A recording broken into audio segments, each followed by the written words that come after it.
ललित दादा साहेब पवार है। मैं यहाँ सौंदाने में रहता हूँ और अपना शेड भी सौंदाने में है। मेरी शेड की जो लंबाई है वो 200 फीट बाय 42 फीट पे, टोटल स्क्वायर फीट 8400 है और 12000 बर्ड की कैपेसिटी।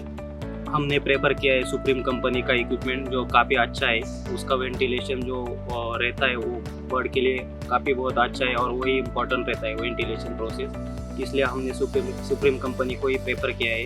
उनका कंट्रोल पैनल भी बहुत अच्छा है, सब कुछ कंट्रोल में रहता है और फीड इंटेक और वाटर जो इंटेक है वो फर्स्ट डे 1 से ही चालू हो जाता है। कूलिंग पैड की भी क्वालिटी बहुत अच्छी है। जो हम या दूसरा शेड की प्लानिंग कर रहे हैं वो भी हम सुप्रीम कंपनी को ही प्रेफर करने वाले हैं।